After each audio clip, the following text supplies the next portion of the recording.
Hey, how you guys doing? Elric Ferris, Motherboards.org. Launch day May 10th for the new GTX 670. All right, already today you guys have seen the Zotac Amp Edition. Now we're going to show you the Gigabyte Windforce Edition. Now, this is a really trippy card. It has 3 fans on it, and it looks kind of like the Arctic cooling solution we showed you guys previously on our channel. So this thing has really superior cooling. It comes overclocked out of the box, superior cooling. It's going to be slightly more expensive than a reference card, and it's actually slightly bigger than a reference card. So with that said, let's jump in and let's check out this new GeForce GTX 670 from the folks over at Gigabyte.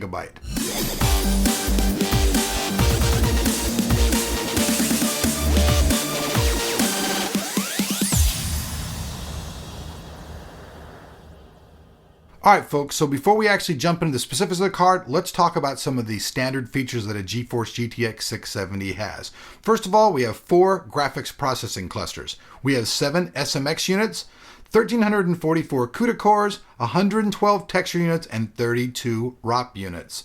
Now, every card we see is going to have 2 gigabytes of GDDR5 memory with a 256-bit memory interface. This is 4 times 64-bit controllers, the same as on the GTX 680. Now, the memory bandwidth on this card and the speed are the same as a reference clock. It's 6,008 megahertz for the memory clock, and the total memory bandwidth is the same as a reference card, being 192.2 gigabytes a second. As far as the texture fill rate, they show a bilinear number of 102.5 gigatexels a second. Now, we all know this card's made on the 28 nanometer process, just like all the other cards. The transistor count is 3.54 billion. Now, here are where some of the things get different about the card. The base clock and the boost clock are both different on this card. The base clock of a reference card is 915 megahertz. The base clock on this one is 1006 megahertz. The boost clock on the reference card is 980 megahertz, and the boost clock on this is 1058. So you get a little bit of a boost there, not a lot, but this card really focuses on its cooling. You guys can see there's 3 fans in the card, which means this card is really pushed for the overclocker who just wants to do everything himself. Now, before we jump out of it, this card is the same dual slot form factor as all the other cards. But this is where the card gets different once again. On a standard reference card, you have 2 6-pin power connectors. But on this card, we see 1 8-pin and 1 6-pin power connector, making it different than the standard card. Now let's spin the card around and let's take a look at the rear I/O. So far, every single card that we've seen from reference to non has the same exact rear I/O, featuring 2 dual-link DVI connections, a single HDMI connection, and a standard display port. Now, I'm glad these guys omitted having mini ports because I really didn't like them, and they always end up needing an adapter or a different type of cable. This makes it very easy to hook up to all kinds of monitors, including the Dell 30-inch that you guys have seen in my reviews. Now, of course, we're going to get all of the great features that we always see with NVIDIA cards. We're going to see all of their great physics stuff. We're going to see their adaptive V-Sync. You're going to get triple monitor support, all kinds of cool things. The most cool thing that I've seen lately, though, is the new adaptive V-Sync. If you guys missed this before, this is something to take a look out for. When you have your monitor, a lot of times when your frame rates drop below 60 frames per second, you see a rip or a tear in the screen. This happens a lot when you're doing SLI configurations as well. With the new adaptive V-Sync technology, it actually turns off the V-Sync when it drops below 60 frames per second, thus eliminating the rip and tear that you see on the screen. So now that we've seen the features of the card, we've seen what the card looks like, let's first take a look at our test bench. And then now let's move in and let's check out the performance of this new GTX 670 Windforce card. Time to rock.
All right.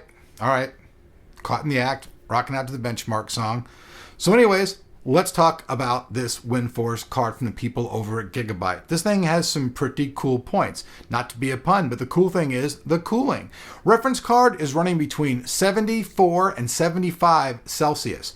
This card's running between 70 and 71 Celsius, so it runs much cooler than your reference-based card. This is going to be very important when it comes to the overclocker who wants to push the card farther than its standard clock. So now you guys know this card came right out of the box, clocked at 1008 megahertz. But with the cooling, you can probably push this card a lot further. I apologize for not having a bunch of overclocking scores, but I basically have these cards about 2 days, so I haven't slept in 2 days. All I've done is test cards.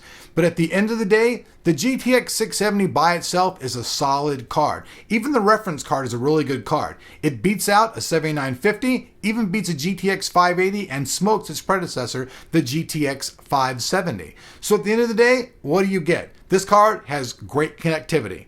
You saw that, DisplayPort, HDMI, DVI, you get it all in this card.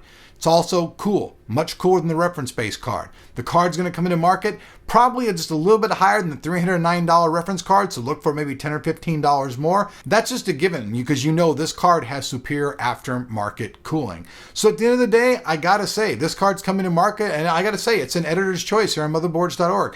We've seen 2 of the cards that are aftermarket so far. Both these cards had superior cooling. I think both these cards are great. Hopefully, you guys will see stock on these things. I know the GTX 680s, they sold out so damn fast off the shelves, people can hardly get their hands on them. Hopefully, with the 670, we'll see better market results. But at the end of the day, I have to say, NVIDIA has another win, and so does Gigabyte with their Windforce edition of the GTX 670.